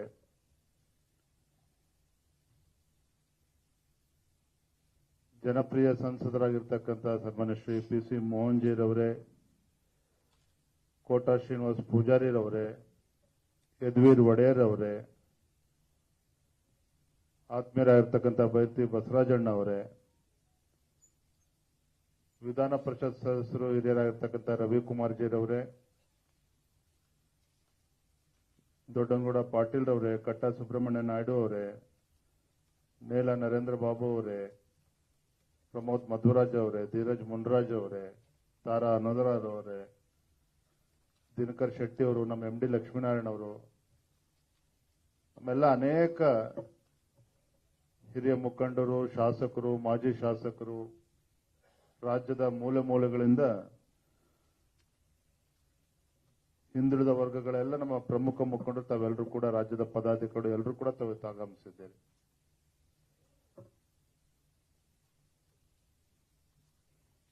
ಬಹಳ ಮಹತ್ವವಾಗಿರ್ತಕ್ಕಂಥ ಹಿಂದುಳಿದ ವರ್ಗಗಳ ಸಭೆಯನ್ನ ಇವತ್ತು ಆಯೋಜನೆ ಮಾಡಿದ್ದೇವೆ. ಕಾರಣ ಏನಪ್ಪಾ ಅಂತ ಹೇಳಿದ್ರೆ,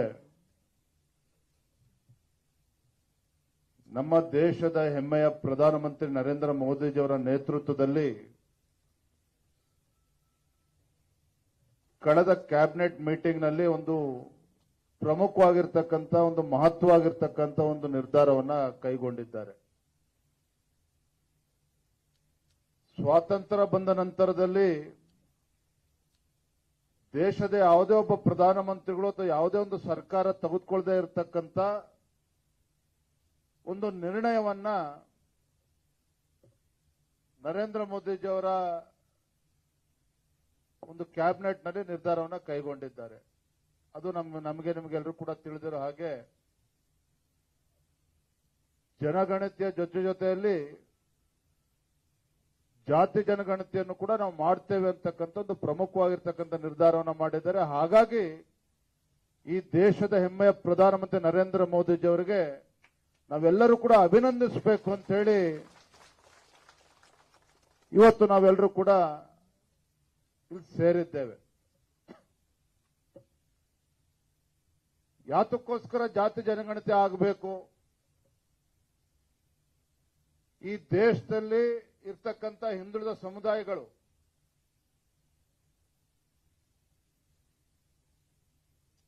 ಸಾಮಾಜಿಕವಾಗಿ, ಶೈಕ್ಷಣಿಕವಾಗಿ, ಔದ್ಯೋಗಿಕವಾಗಿ ಅವರಿಗೆ ನ್ಯಾಯವನ್ನು ಕೊಡಬೇಕು. ಏನು 12ನೇ ಶತಮಾನದ ಅಣ್ಣ ಬಸವಣ್ಣನವರ ಸಮಸಮಾಜದ ಕನಸನ್ನ ಕಂಡಿದ್ರು. ಆ ಸಮಸಮಾಜದ ನಿರ್ಮಾಣವನ್ನ ಮಾಡಬೇಕು ಅನ್ನುವ ಒಂದು ಸದುದ್ದೇಶ ಇಟ್ಕೊಂಡು ನಮ್ಮ ಪ್ರಧಾನಮಂತ್ರಿ ನರೇಂದ್ರ ಮೋದಿಜಿಯವರು ಒಂದು ಉತ್ತಮ ನಿರ್ಧಾರವನ್ನ ಕೈಗೊಂಡಿದ್ದಾರೆ. ಕಾಂಗ್ರೆಸ್ನವರು ಕೂಡ ಜಾತಿ ಜನಗಣತಿ ಬಗ್ಗೆ ಇತ್ತೀಚಿನ ದಿನಗಳಲ್ಲಿ ಮಾತನಾಡ್ತಾ ಇದ್ದಾರೆ. ಆದ್ರೆ ವ್ಯತ್ಯಾಸ ಇದೆ. ಆಡದೆ ಮಾಡುವವನು ರೂಢಿಯೊಳಗೆ ಉತ್ತಮನು ಅಂತೇಳಿ ಮಾತನಾಡದೇನೆ ಒಂದು ನಿರ್ಧಾರವನ್ನು ಕೈಗೊಳ್ತಕ್ಕಂಥದ್ದು, ಹೆಚ್ಚು ಭಾಷಣ ಮಾಡದೇನೆ ಸಮುದಾಯಗಳಿಗೆ ನ್ಯಾಯ ಕೊಡ್ತಕ್ಕಂಥದ್ದು, ಇದು ಭಾರತೀಯ ಜನತಾ ಪಾರ್ಟಿ ನರೇಂದ್ರ ಮೋದಿಜಿಯವರು ತೆಗೆದುಕೊಳ್ತಕ್ಕಂಥ ನಿರ್ಧಾರ. ಆದ್ರೆ ಕಳೆದ ಹಲವಾರು ವರ್ಷಗಳಿಂದ ಭಾಷಣ ಮಾಡ್ಕೊಂಡು ಬರ್ತಾ ಇದ್ದಾರೆ.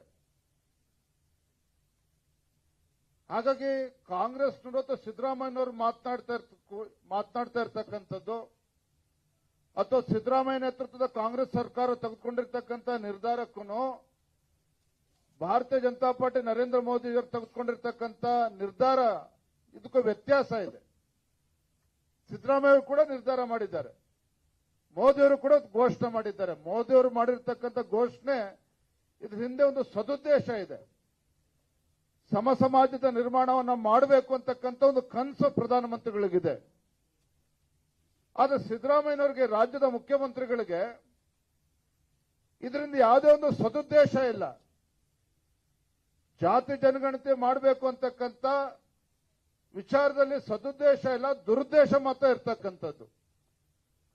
ಕಾಂಗ್ರೆಸ್ನವ್ರಿಗೆ ಅಥವಾ ಸಿದ್ದರಾಮಯ್ಯನವರಿಗೆ ಜಾತಿಗಳ ಮಧ್ಯೆ ಕಂದಕವನ್ನು ಸೃಷ್ಟಿ ಮಾಡಬೇಕು ಅಂತಕ್ಕಂಥ ಒಂದು ಷಡ್ಯಂತ್ರ ಕಾಂಗ್ರೆಸ್ನವ್ರಿಗಿದೆ, ಸಿದ್ದರಾಮಯ್ಯನವ್ರಿಗಿದೆ. ಆದ್ರೆ ಭಾರತೀಯ ಜನತಾ ಪಾರ್ಟಿಗಾಗ್ಲಿ ನರೇಂದ್ರ ಮೋದಿಜಿಯವರಿಗಾಗ್ಲಿ ಯಾವ ಕಾಯಕ ಸಮುದಾಯಗಳು ರಾಜ್ಯದಲ್ಲಿ ದೇಶದಲ್ಲಿ ಇದ್ದಾವೆ, ಆ ಕಾಯಕ ಸಮುದಾಯಗಳಿಗೆ ಶಕ್ತಿ ತುಂಬತಕ್ಕಂಥ ಕೆಲಸವನ್ನ ಮಾಡಬೇಕು ಅನ್ನೋ ಒಂದು ಸದುದ್ದೇಶ ಅದರಿಂದ ಅಡಗಿದೆ. ಇದೇ ಬಿಜೆಪಿ ಹಿಂದೆ ನಿರ್ಧಾರ ತೆಗೆದುಕೊಂಡಿರ್ತಕ್ಕಂಥ ಭಾರತೀಯ ಜನತಾ ಪಾರ್ಟಿ ಆಗಲಿ, ನಿರ್ಧಾರ ತೆಗೆದುಕೊಂಡಿರ್ತಕ್ಕಂಥ ಕಾಂಗ್ರೆಸ್ ಪಕ್ಷ ಆಗಲಿ, ಈ ತೀರ್ಮಾನಗಳ ಮಧ್ಯೆ ಇರ್ತಕ್ಕಂಥ ವ್ಯತ್ಯಾಸ. ಬಿಜೆಪಿ ಹಿಂದೆ ಇರ್ತಕ್ಕಂಥ ಸದುದ್ದೇಶ ಏನು, ಕಾಂಗ್ರೆಸ್ ಅವ್ರ ನಿರ್ಣಯ ಹಿಂದೆ ಇರ್ತಕ್ಕಂಥ ದುರುದ್ದೇಶ ಏನು, ಇದನ್ನ ಇವತ್ತು ವೇದಿಕೆ ಮೇಲೆ ಕೂತಿರ್ತಕ್ಕಂಥವ್ರು, ವೇದಿಕೆ ಮುಂಭಾಗದಲ್ಲಿರ್ತಕ್ಕಂಥ ನಮ್ಮೆಲ್ಲ ಹಿಂದುಳಿದ ವರ್ಗಗಳ ಮುಖಂಡರು ನಾವೇನು ಸೇರಿದ್ದೇವೆ, ಇದನ್ನ ಜಾಗೃತಿ ಮೂಡಿಸ್ತಕ್ಕಂಥ ಕೆಲಸವನ್ನು ಕೂಡ ನಾವು ಮಾಡಬೇಕಾಗಿದೆ. ಆ ಕಾರಣಕ್ಕೋಸ್ಕರ ನಾವೆಲ್ಲರೂ ಕೂಡ ಸೇರಿದ್ದೇವೆ. ಅನೇಕ ವಿಚಾರಗಳನ್ನ ವಾದಿರಾಜ್ ಅವರು ಮಾತನಾಡ್ತಾ ಹೇಳಿದ್ದಾರೆ. ಏನು 2023ರಲ್ಲಿ ಬಿಹಾರದ ನಿತೀಶ್ ಕುಮಾರ್ ಅವರು ಮುಖ್ಯಮಂತ್ರಿಗಳು ನಿರ್ಧಾರವನ್ನ ಘೋಷಣೆ ಮಾಡಿ ಒಂದು ವರ್ಷದಲ್ಲಿ ಒಂದು ತಾರ್ಕಿಕ ಅಂತ್ಯಕ್ಕೆ ತೆಗೆದುಕೊಂಡು ಹೋಗ್ತಕ್ಕಂಥ ಕೆಲಸ ನಿತೀಶ್ ಕುಮಾರ್ ಅವರು ಮಾಡಿದ್ದಾರೆ. ತೆಲಂಗಾಣದಲ್ಲೂ ಕೂಡ ರೇವಂತ್ ರೆಡ್ಡಿ ಅವರ ನೇತೃತ್ವದಲ್ಲಿ ಒಂದು ವರ್ಷದಲ್ಲಿ ಒಂದು ತುದಿ ಮುಟ್ಟಿಸ್ತಕ್ಕಂಥ ಕೆಲಸ ಮಾಡಿದ್ರೆ, ಇದೇ ಕರ್ನಾಟಕ ರಾಜ್ಯದಲ್ಲಿ ಸಿದ್ದರಾಮಯ್ಯ 2014ರಲ್ಲಿ ಏನು ಚಾಲನೆ ಕೊಟ್ಟರು, ಅಲ್ಲೇ 5 ವರ್ಷ ಅವರ ಅವಧಿ ಪೂರ್ಣಗೊಳಿಸಿ ಅವರೇ ಬೆಂಬಲ ಕೊಟ್ಟು ಹಿಂದೆ ಕಾಂಗ್ರೆಸ್ ಜೆಡಿಎಸ್ ಸರ್ಕಾರ ಬಂದರೂ ಕೂಡ ಅಲ್ಲೂ ಕೂಡ ಇಂಪ್ಲಿಮೆಂಟೇಷನ್ ಆಗಲಿಲ್ಲ. ಇವತ್ತು ಸಿದ್ದರಾಮಯ್ಯ ಮುಖ್ಯಮಂತ್ರಿಗಳಾಗಿ ಬರ್ತಾ 2 ವರ್ಷ ತುಂಬುತ್ತಾ ಇದೆ. 2 ವರ್ಷದಲ್ಲೂ ಕೂಡ ಕಾಂತರಾಜ್ ವರದಿಯನ್ನ ತಾರ್ಕಿಕ ಅಂತ್ಯಕ್ಕೆ ತೆಗೆದುಕೊಂಡು ಹೋಗ್ತಕ್ಕಂಥ ಕೆಲಸ ಆಗಲಿಲ್ಲ. ಅರ್ಥ, ಬೇರೆ ರಾಜ್ಯಗಳು 1 ವರ್ಷದಲ್ಲಿ ಕೆಲಸವನ್ನು ಮಾಡೋದಕ್ಕೆ ಸಾಧ್ಯ ಆದ್ರೆ, ಪಾಪ ಸಿದ್ದರಾಮಯ್ಯನವರಿಗೆ 1 ವರ್ಷ ಅಲ್ಲ 10 ವರ್ಷ ಆದ್ರೂ ಕೂಡ ಸಾಧ್ಯ ಆಗ್ತಾ ಇಲ್ಲ. ಕಾರಣ ಏನು? ಆ ಹಿಂದುಳಿದ ಸಮುದಾಯಗಳಿಗೆ ನ್ಯಾಯ ಕೊಡಬೇಕು ಅಂತಕ್ಕಂಥ ಸದುದ್ದೇಶ ಇಲ್ಲದೆ ಇರ್ತಕ್ಕಂಥದ್ದೇ ಇಷ್ಟು ವರ್ಷಗಳ ಕಾಲ ಡಿಲೇ ಆಗೋದಕ್ಕೆ ಕಾರಣ. ಇದನ್ನು ನಾವು ಅರ್ಥ ಮಾಡ್ಕೋಬೇಕಾಗಿದೆ. ಆದ್ರೆ ಕಾಂತರಾಜ್ ವರದಿ ಇವತ್ತು ತಯಾರಿದೆ ಅಂತ ಹೇಳಿದ್ರು ಕೂಡ ಸಿದ್ದರಾಮಯ್ಯ ಸರ್ಕಾರ ಇದ್ರು ಕೂಡ ಅದನ್ನ ಸ್ವೀಕಾರನೇ ಮಾಡಲಿಲ್ಲ. ಅನುಷ್ಠಾನ ಮಾಡ್ತಕ್ಕಂಥ ದೂರದ ಮಾತು. ಕಾಂತರಾಜ್ ವರದಿ ತಯಾರಾಗಿದೆ ಅಂತ ಹೇಳಿದ್ರೆ ಅದು ಸ್ವೀಕಾರನೂ ಕೂಡ ಮಾಡಲಿಲ್ಲ. ಆ ಕಾಂತರಾಜ್ ವರದಿ ಇದ್ದದ್ದು ಯಾವಾಗ ಜಯಪ್ರಕಾಶ್ ವರದಿ ಆಯ್ತು ನಮಗೂ ಗೊತ್ತಿಲ್ಲ, ನಿಮಗೂ ಗೊತ್ತಿಲ್ಲ. ಯಾವ ದತ್ತಾಂಶವನ್ನ ಹಿಡ್ಕೊಂಡು ಇವತ್ತು ಜಯಪ್ರಕಾಶ್ ಹೆಗಡೆ ಅವರು ಈ ವರದಿ ಕೊಟ್ಟಿದ್ದಾರೆ, ಆ ತರದಲ್ಲಿ ಇದ್ರ ಬಗ್ಗೆನೂ ಕೂಡ ಚರ್ಚೆ ಆಗಲಿಲ್ಲ.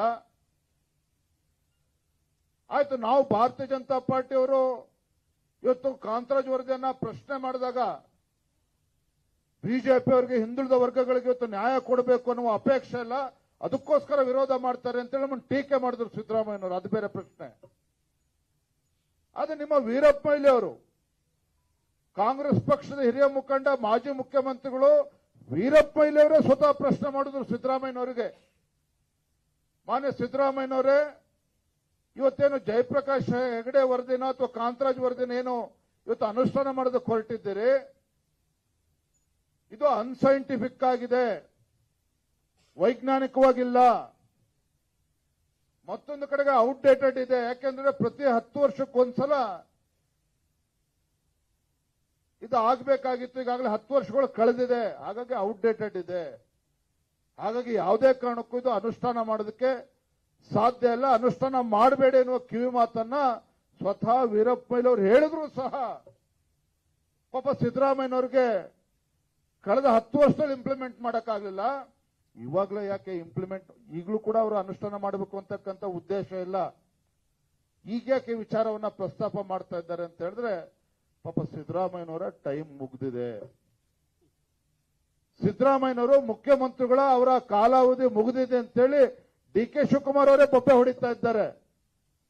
ಹಾಗಾಗಿ ಇಂಥ ಸಂದರ್ಭದಲ್ಲಿ ಈ ವಿಚಾರವನ್ನ ಪ್ರಸ್ತಾಪ ಮಾಡಿ ಜಾತಿಗಳ ಮಧ್ಯೆ ಗೊಂದಲವನ್ನ ಸೃಷ್ಟಿ ಮಾಡಿ ಕಂದಕವನ್ನ ಸೃಷ್ಟಿ ಮಾಡತಕ್ಕಂಥ ದುರುದ್ದೇಶ ಸಿದ್ದರಾಮಯ್ಯನವರ ವಿಚಾರದಲ್ಲಿದೆ. ಅವರು ನ್ಯಾಯ ಕೊಡಬೇಕು ಅಂತಕ್ಕಂಥ ಬದ್ಧತೆ ಅವತ್ತೂ ಇರಲಿಲ್ಲ, ಇವತ್ತೂ ಇಲ್ಲ, ಮುಂದೂ ಕೂಡ ಇಲ್ಲ. ಆಗ ಭಾರತೀಯ ಜನತಾ ಪಾರ್ಟಿ ಸ್ಪಷ್ಟತೆ ಇದೆ. ಯಾವ ರಾಜ್ಯ ಸರ್ಕಾರಕ್ಕೆ ಇವತ್ತು ಜಾತಿ ಜನಗಣತಿ ಮಾಡೋದಕ್ಕೆ ಇವತ್ತು ಕಾನೂನಲ್ಲಿ ಅವಕಾಶ ಇರಲಿಲ್ಲ, ಯಾವ ರಾಜ್ಯ ಸರ್ಕಾರ ಉದ್ದೇಶನೇ ಸರಿ ಇರಲಿಲ್ವೋ ಇವತ್ತು ನಮ್ಮ ಪ್ರಧಾನಮಂತ್ರಿ ನರೇಂದ್ರ ಮೋದಿಜಿಯವರು ತೀರ್ಮಾನ ಮಾಡಿದ್ದಾರೆ. ಇವತ್ತು ಸ್ವಾತಂತ್ರ್ಯ ಬಂದ ನಂತರ ಯಾವುದೇ ಸರ್ಕಾರ ಮಾಡಿರಲಿಲ್ಲ, ಆದ್ರೆ ನರೇಂದ್ರ ಮೋದಿಜಿಯವರು ಒಂದು ದಿಟ್ಟ ನಿರ್ಧಾರವನ್ನ ಮಾಡಿದ್ದಾರೆ.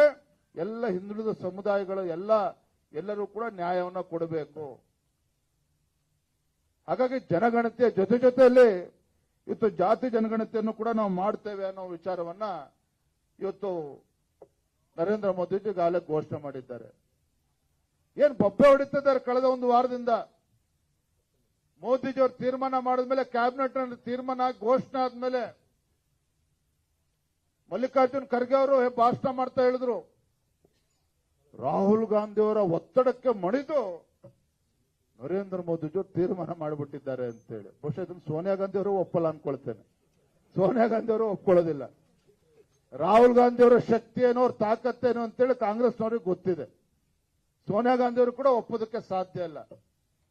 ರಾಹುಲ್ ಗಾಂಧಿ ಅವರು ನಿಜವಾಗ್ಲೂ ಕೂಡ ತಾಕತ್ತಿದ್ದಿದ್ರೆ ಅಥವಾ ಪ್ರಾಮಾಣಿಕವಾದಂತ ಕಾಳಜಿ ರಾಹುಲ್ ಗಾಂಧಿ ಅವರಿಗೆ, ಸೋನಿಯಾ ಗಾಂಧಿ ಅವ್ರಿಗೆ ಇದ್ದಿದ್ದೇ ಆಗಿದ್ರೆ ಹಿಂದುಳಿದ ಸಮುದಾಯಗಳ ಬಗ್ಗೆ, ಮನಮೋಹನ್ ಸಿಂಗ್ ಅವರು ಇದ್ದಾಗಲೇ ಅದನ್ನ ಮಾಡ್ಬೋದಿತ್ತಲ್ಲ. ಹಾಗಾದ್ರೆ ಯಾಕೆ ಅದನ್ನು ಪ್ರಶ್ನೆ ಮಾಡಲಿಲ್ಲ? ಪ್ರಶ್ನೆ ಮಾಡೋದಿಲ್ಲ, ಅನುಷ್ಠಾನ ಮಾಡೋ ಇವ್ರಿಗೆ ಅಧಿಕಾರ ಇತ್ತಲ್ಲ. ಸ್ವಾತಂತ್ರ್ಯ ಬಂದಾಗಿನಿಂದ ಇವತ್ತು ಜವಾಹರ್ಲಾಲ್ ನೆಹರು ಮಾಡಲಿಲ್ಲ, ಇಂದಿರಾ ಗಾಂಧಿ ಕೈಲಾಗ್ಲಿಲ್ಲ, ಇವತ್ತು ರಾಜೀವ್ ಗಾಂಧಿ ಕೈಲಾಗ್ಲಿಲ್ಲ, ನರಸಿಂಹರಾವ್ ಆ ಕೈಯಲ್ಲೂ ಆಗ್ಲಿಲ್ಲ, ಮನಮೋಹನ್ ಸಿಂಗ್ ಅವ್ರ ಕೈಯಲ್ಲೂ ಕೂಡ ಆಗ್ಲಿಲ್ಲ. ಆದ್ರೆ ಇವತ್ತು ರಾಹುಲ್ ಗಾಂಧಿ ಪ್ರಶ್ನೆ ಮಾಡ್ತಾರೆ, ಮಲ್ಲಿಕಾರ್ಜುನ್ ಖರ್ಗೆ ಅವರು ಪ್ರಶ್ನೆ ಮಾಡ್ತಾರೆ, ಮೋದಿ ಅವರು ತೀರ್ಮಾನ ತೆಗೆದುಕೊಂಡ ನಂತರದಲ್ಲಿ ಎಷ್ಟು ಕೋಟಿ ಅನುದಾನ ಕೊಟ್ಟಿದ್ದೀರಿ, ಅದಕ್ಕೆ ಎಷ್ಟು ಕೋಟಿನ ಮೀಸಲಿಟ್ಟಿದ್ದೀರಿ, ಎಷ್ಟು ವರ್ಷದಲ್ಲಿ ಜಾತಿ ಜನಗಣತಿಯನ್ನ ಮಾಡಿ ಮುಗಿಸ್ತೀರಿ ಅಂತ ಹೇಳಿ ಪಾಪ ಖರ್ಗೆ ಅವ್ರಿಗೆ ಆತಂಕ. ಸ್ವಾಮಿ ಖರ್ಗೆ ಅವರೇ, ಅವ್ರಿಗೆ ಗೊತ್ತಿರಬೇಕು ಇದು ಭಾರತೀಯ ಜನತಾ ಪಾರ್ಟಿ ಸರ್ಕಾರ, ನರೇಂದ್ರ ಮೋದಿಜಿ ಸರ್ಕಾರ. ಇವತ್ತು ಯಾವುದೇ ಒಂದು ಕಾರ್ಯಕ್ರಮ ಮಾಡಬೇಕು ಅಂತೇಳಿ ನರೇಂದ್ರ ಮೋದಿಜಿ ನೇತೃತ್ವ ಸರ್ಕಾರ ತೀರ್ಮಾನ ಮಾಡಿದ್ರೆ ಈ ವರ್ಷದಲ್ಲೇ ತೀರ್ಮಾನ ಆಗುತ್ತೆ. ಮೋದಿಯವರ ಅಧಿಕಾರ ಅವಧಿಯಲ್ಲಿ ಅದಕ್ಕೆ ಚಾಲನೆ ಸಿಗ್ತದೆ. ನರೇಂದ್ರ ಮೋದಿಜಿಯವರ ಆಡಳಿತ ಅವಧಿಯಲ್ಲಿ ಅದು ಅನುಷ್ಠಾನನೂ ಕೂಡ ಆಗ್ತದೆ. ಆದ್ರೆ ಕಾಂಗ್ರೆಸ್ ಸರ್ಕಾರದಲ್ಲಿ ಹಂಗಿರಲಿಲ್ಲ. ನಾವು ಬಡವರನ್ನ ಉದ್ಧಾರ ಮಾಡ್ತೇವೆ, ಹಿಂದುಳಿದ ವರ್ಗಗಳನ್ನ ಉದ್ಧಾರ ಮಾಡ್ತೇವೆ, ಪರಿಷ್ಠ ಜಾತಿ ಪರಿಷ್ಠ ಪಂಗಡಗಳನ್ನ ಉದ್ಧಾರ ಮಾಡ್ತೇವೆ, ಬಡವರನ್ನ ಉದ್ಧಾರ ಮಾಡ್ತೇವೆ ಅಂತ ಹೇಳ್ತಾರೆ. 5 ವರ್ಷ ಅಧಿಕಾರದಲ್ಲಿರ್ತಾರೆ, ಉದ್ಧಾರ ಮಾಡ್ತೇವೆ ಅಂತ ಹೇಳೋದು 5 ವರ್ಷ ಬೇಕು. ಮತ್ತೆ ಅಧಿಕಾರಕ್ಕೆ ಬರ್ತಾರೆ, ಅನುಷ್ಠಾನ ಮಾಡ್ತೀವಿ ಅಂತ ಹೇಳಕ್ ಮತ್ತೆ 5 ವರ್ಷ ಅಧಿಕಾರ ಮಜಾ ಮಾಡ್ತಾರೆ. ಮುಂದಿನ 5 ವರ್ಷದಲ್ಲಿ ಗುದ್ಲಿ ಪೂಜೆ ಮಾಡ್ತಾರೆ. ಇನ್ನು 20-25 ವರ್ಷ ಆದ್ಮೇಲೆ ಅದನ್ನ ಅನುಷ್ಠಾನ ಆಗುತ್ತೋ ಬಿಡುತ್ತೋ ಅದು ಕೂಡ ಖಾತ್ರಿ ಇಲ್ಲ. ಅಂದ್ರೆ ಇವತ್ತು ಮೋದಿಜಿ ನೇತೃತ್ವದ ಭಾರತೀಯ ಜನತಾ ಪಾರ್ಟಿ ಸರ್ಕಾರ ಯಾವುದೇ ವಿಚಾರವನ್ನ ತೆಗೆದುಕೊಂಡ್ರೆ ಆ 5 ವರ್ಷದಲ್ಲಿ ಘೋಷಣೆನೂ ಕೂಡ ಆಗ್ತದೆ, ಅನುಷ್ಠಾನನೂ ಕೂಡ ಆಗ್ತದೆ. ಆದ್ರೆ ಕಾಂಗ್ರೆಸ್ ಸರ್ಕಾರದಲ್ಲಿ ಯಾವತ್ತೂ ಕೂಡ ಆಗಿಲ್ಲ, ರಾಜ್ಯದಲ್ಲೂ ಕೂಡ ಆಗಿಲ್ಲ, ಕೇಂದ್ರದಲ್ಲೂ ಕೂಡ ಆಗಿಲ್ಲ. ಹಾಗಾಗಿ ಕಾಂಗ್ರೆಸ್ ಪಕ್ಷದ ರಾಹುಲ್ ಗಾಂಧಿಗಾಗ್ಲಿ, ಮಲ್ಲಿಕಾರ್ಜುನ್ ಖರ್ಗೆ ಅವ್ರಿಗಾಗ್ಲಿ, ಮಾನ್ಯ ಮುಖ್ಯಮಂತ್ರಿಗಳಾಗಿರ್ತಕ್ಕಂಥ ಸಿದ್ದರಾಮಯ್ಯ ಅವ್ರಿಗಾಗ್ಲಿ ಭಾರತೀಯ ಜನತಾ ಪಾರ್ಟಿಯನ್ನ ಅಥವಾ ನರೇಂದ್ರ ಮೋದಿಜಿಯವರ ಪ್ರಶ್ನೆ ಮಾಡ್ತಕ್ಕಂಥ ನೈತಿಕತೆ, ಯೋಗ್ಯತೆ ಯಾವುವು ಕೂಡ ಕಾಂಗ್ರೆಸ್ನವ್ರಿಗಿಲ್ಲ. ಇದು ನಮಗೆ ಸ್ಪಷ್ಟವಾಗಿ ಗೊತ್ತಿರಬೇಕು. ಹಾಗಾಗಿ ನಮಗೆ ನಿಜವಾಗ್ಲೂ ಕೂಡ ನಮಗೆ ಹೆಮ್ಮೆ ಇದೆ.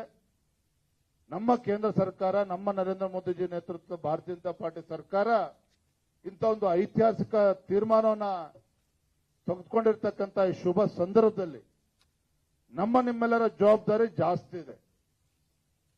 ನಿಮ್ಮೆಲ್ಲರ ಜವಾಬ್ದಾರಿ ಜಾಸ್ತಿ ಆಗಿದೆ ಅಂತ ಹೇಳಿದ್ರೆ, ಒಂದು ಸುಳ್ಳನ್ನ 100 ಬಾರಿ ಹೇಳಿ ಅಧಿಕಾರ ಗಿಟ್ಟಿಸಿಕೊಂಡಿರ್ತಕ್ಕಂಥ ಬುದ್ಧಿವಂತರು ರಾಜ್ಯದಲ್ಲಿರ್ತಕ್ಕಂಥ ಕಾಂಗ್ರೆಸ್ನವರು 40% ಭ್ರಷ್ಟಾಚಾರ ಮಾಡಿದ್ದಾರೆ ಅಂತ ಹೇಳಿ ಜನರ ಕಣ್ಣಿಗೆ ಮಣ್ಣೆರಚಿತ್ತು ರಾಜ್ಯದಲ್ಲಿ ಅಧಿಕಾರಕ್ಕೆ ಬಂದು ದಿನ ಬೆಳಗಾದ್ರೂ ಕೂಡ ಲೂಟಿ ಮಾಡ್ತಾ ಇರ್ತಕ್ಕಂಥ ಸರ್ಕಾರ ಇಡೀ ದೇಶದಲ್ಲಿ ಯಾವ್ದಾರ ಇದ್ರೆ ನಮ್ಮ ರಾಜ್ಯದಲ್ಲಿ ಇರ್ತಕ್ಕಂಥ ಕಾಂಗ್ರೆಸ್ ಸಿದ್ದರಾಮಯ್ಯ ನೇತೃತ್ವದ ಕಾಂಗ್ರೆಸ್ ಸರ್ಕಾರ. ಇಂಥ ದುಷ್ಟ ಜನವಿರೋಧಿ ಕಾಂಗ್ರೆಸ್ ಸರ್ಕಾರ ರಾಜ್ಯದಲ್ಲಿ ಇದ್ದಾಗ, ಇಂಥ ದುಷ್ಟ ಹಿಂದುಳಿದ ವರ್ಗಗಳ ವಿರೋಧಿ ಕಾಂಗ್ರೆಸ್ ಸರ್ಕಾರ ರಾಜ್ಯದಲ್ಲಿ ಇದ್ದಾಗ ನಮ್ಮ ಜವಾಬ್ದಾರಿ ಇವತ್ತು ಜಾಸ್ತಿ ಇದೆ. ನರೇಂದ್ರ ಮೋದಿಜಿಯವರು ಇಂಥ ಉತ್ತಮ ತೀರ್ಮಾನವನ್ನು ತೆಗೆದುಕೊಂಡಿರ್ತಕ್ಕಂಥ ಸಂದರ್ಭದಲ್ಲಿ ಕುಂತಲ್ಲಿ ನಿಂತಲ್ಲಿ ಇವತ್ತು ಇಂಥ ಒಳ್ಳೆ ನಿರ್ಣಯದ ಬಗ್ಗೆ ನಾವು ಮಾತನಾಡಬೇಕಾಗ್ತದೆ. ಇದರಿಂದ ಬಿಜೆಪಿ ಅಥವಾ ನರೇಂದ್ರ ಮೋದಿಜಿಯವರು ತೆಗೆದುಕೊಂಡಿರ್ತಕ್ಕಂಥ ನಿರ್ಧಾರದ ಹಿಂದೆ ಇರತಕ್ಕಂಥ ಸದುದ್ದೇಶವನ್ನ ಬೇರೆ ಬೇರೆ ಸಮುದಾಯಗಳ ಮಧ್ಯೆ ಹೇಳ್ತಕ್ಕಂಥ ಕೆಲಸವನ್ನು ಕೂಡ ನಾವು ಮಾಡಬೇಕಾಗಿದೆ. ಇವತ್ತು ಭಾರತೀಯ ಜನತಾ ಪಾರ್ಟಿ ಅಂತ ಹೇಳಿದ್ರೆ ಸರ್ವಸ್ಪರ್ಶಿ ಸರ್ವವ್ಯಾಪ್ತಿ, ಎಲ್ಲ ಸಮುದಾಯ ಎಲ್ಲ ವರ್ಗಗಳ ಮಧ್ಯೆ ಇವತ್ತು ನಮ್ಮ ಪಕ್ಷ ಇವತ್ತು ಗಟ್ಟಿಯಾಗಿ ಬೇರೆಯವರು ಇರ್ತಕ್ಕಂಥ ಸಂದರ್ಭದಲ್ಲಿ ನಾವು ಎಲ್ಲ ವಿಚಾರಗಳನ್ನು ಕೂಡ ನಾವು ಜನರಿಗೆ ತಿಳಿಸ್ತಕ್ಕಂಥ ಕೆಲಸವನ್ನು ಕೂಡ ನಾವು ಮಾಡಬೇಕಾಗಿದೆ. ಒಂದೇ ಒಂದು ಅಂಕಿ ಅಂಶಗಳನ್ನ ಹೇಳಿ ನನ್ನ ಮಾತನ್ನ ಮುಗಿಸ್ತೇನೆ. ಹಿಂದೆ ಭಾರತೀಯ ಜನತಾ ಪಾರ್ಟಿ BS ಯಡಿಯೂರಪ್ಪ ನೇತೃತ್ವದ ಬಿಜೆಪಿ ಸರ್ಕಾರ ರಾಜ್ಯದಲ್ಲಿ ಇದ್ದಾಗ ದೇವರಾಜ ಅರಸು ಅಭಿವೃದ್ಧಿ ನಿಗಮಕ್ಕೆ 200 ಕೋಟಿ ರೂಪಾಯಿಗಳನ್ನ ಕೊಟ್ಟಿದ್ರು. ಬಿಜೆಪಿ ಸರ್ಕಾರ ಇದ್ದಾಗ ಹಿಂದೆ ರಾಜ್ಯದಲ್ಲಿ ದೇವರಾಜ ಅರಸು ಅಭಿವೃದ್ಧಿ ನಿಗಮಕ್ಕೆ 200 ಕೋಟಿಯನ್ನ ಕೊಟ್ಟಿದ್ರು. ಹಿಂದುಳಿದ ವರ್ಗಗಳ ಬಗ್ಗೆ ಮೊಸಳೆ ಕಣ್ಣೀರನ್ನ ಸುರಿಸ್ತಕ್ಕಂಥ ಸಿದ್ದರಾಮಯ್ಯ ನೇತೃತ್ವದ ಕಾಂಗ್ರೆಸ್ ಸರ್ಕಾರ ಬಂದ ಮೇಲೆ 50 ಕೋಟಿ ರೂಪಾಯಿನ ಕೊಟ್ಟಿದ್ದಾರೆ. ಅದು ಕೂಡ ಸಂಪೂರ್ಣವಾಗಿ ಅನುಷ್ಠಾನ ಆಗಿಲ್ಲ.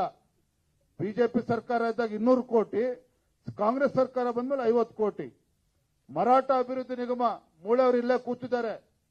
ಯಡಿಯೂರಪ್ಪನವರು ಮುಖ್ಯಮಂತ್ರಿಗಳಿದ್ದಾಗ 100 ಕೋಟಿ ರೂಪಾಯಿಗಳನ್ನ ಕೊಟ್ಟಿದ್ರು. ಅನುಷ್ಠಾನ ಕೂಡ ಆಯ್ತು, ಹಣ ಬಿಡುಗಡೆ ಆಯ್ತು.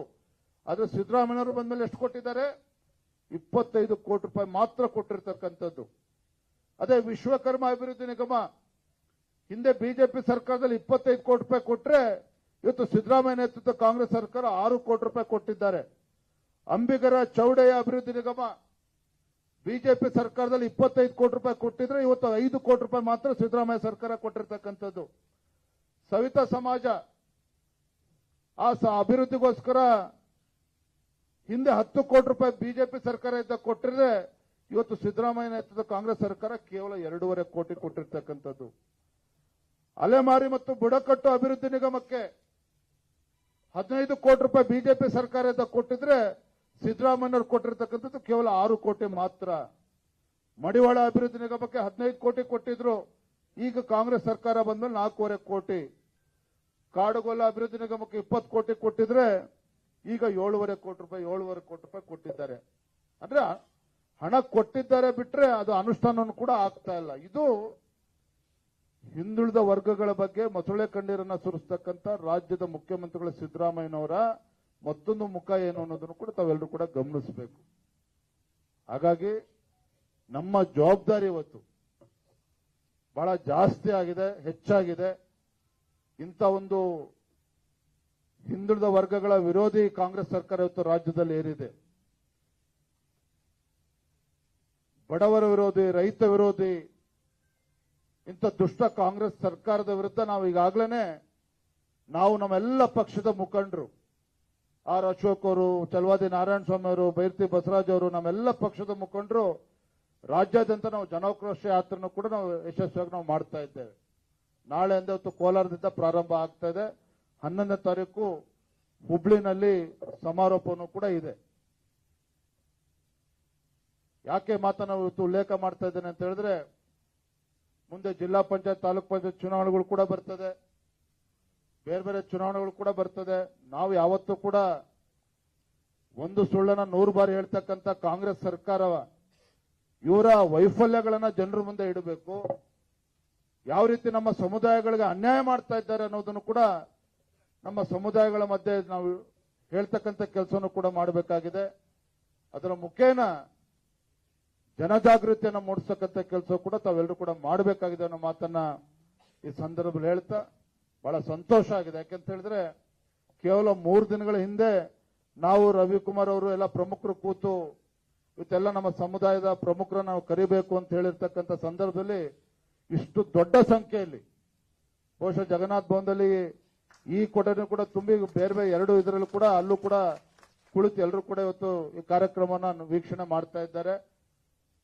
ಹಾಗಾಗಿ ನಮ್ಮ ಜವಾಬ್ದಾರಿಯನ್ನು ಅರ್ಥ ಮಾಡಿಕೊಂಡು ರಾಜ್ಯಾದ್ಯಂತ ಪ್ರವಾಸ ಮಾಡಿ ಮುಂದಿನ ದಿನಗಳಲ್ಲಿ ಜಾಗೃತಿ ಮೂಡಿಸ್ತಕ್ಕಂಥ ಕೆಲಸವನ್ನು ಕೂಡ ನಾವು ಎಲ್ಲರೂ ಸೇರಿ ಮಾಡೋಣ ಅನ್ನುವ ಮಾತನ್ನ ಹೇಳ್ತಾ, ಮತ್ತೊಮ್ಮೆ ಸ್ವಾತಂತ್ರ್ಯ ನಂತರದಲ್ಲಿ ಮೊಟ್ಟ ಮೊದಲ ಬಾರಿಗೆ ಇವತ್ತು ದೇಶದಲ್ಲಿ ರಾಜ್ಯದಲ್ಲಿ ಇವತ್ತು ಜಾತಿ ಜನಗಣತಿ ಆಗಬೇಕು ಜನಗಣತಿ ಜೊತೆಯಲ್ಲಿ ಅಂತಕ್ಕಂಥ ಒಂದು ಉತ್ತಮ ನಿರ್ಧಾರವನ್ನು ಮಾಡಿರ್ತಕ್ಕಂಥ ನಮ್ಮ ಹೆಮ್ಮೆಯ ಪ್ರಧಾನಮಂತ್ರಿ ನರೇಂದ್ರ ಮೋದಿಜಿಯವರಿಗೆ ನಾವು ಮತ್ತೊಮ್ಮೆ ಚಪ್ಪಾಳೆ ಮೂಲಕ ಅವರಿಗೆ ಅಭಿನಂದನೆ ಸಲ್ಲಿಸ್ತಾ ನಾವೆಲ್ಲರೂ ಕೂಡ ಮುಂಚೂಣಿಯಲ್ಲಿ ಇರೋಣ, ಈ ಜಾಗೃತಿ ಮೂಡಿಸ್ತಕ್ಕಂಥ ಕೆಲಸ ಮಾಡೋಣ ಅನ್ನೋ ಮಾತನ್ನು ಹೇಳ್ತಾ ವೇದಿಕೆ ಮೇಲೆ ಇರ್ತಕ್ಕಂಥ ಎಲ್ಲ ಮುಖಂಡರಿಗೆ, ಮುಂಭಾಗದಲ್ಲಿರ್ತಕ್ಕಂಥ ಎಲ್ಲ ನಮ್ಮ ಹಿಂದುಳಿದ ಸಮುದಾಯಗಳ ಎಲ್ಲ ಮುಖಂಡರಿಗೆ ವಂದಿಸಿ ನನ್ನ ಮಾತನ್ನು ಮುಗಿಸ್ತಾ ಇದ್ದೇನೆ. ನಮಸ್ಕಾರ, ವಂದನೆಗಳು. ಸನ್ಮಾನ್ಯ ಪ್ರಧಾನಮಂತ್ರಿಗಳಿಗೆ ಅಭಿನಂದನೆಗಳು ಸಲ್ಲಿಸಿ ಹಿಂದುಳಿದ ವರ್ಗಗಳ ಪರವಾಗಿ ನಾವಿದ್ದೇವೆ ಅನ್ನುವ ಮಾತನ್ನು ಹೇಳುವಂತಹ ಸನ್ಮಾನ್ಯ ಅಧ್ಯಕ್ಷರಿಗೆ ಧನ್ಯವಾದಗಳು. ಈಗ ಕೊನೆಯದಾಗಿ ವಂದನಾರ್ಪಣೆ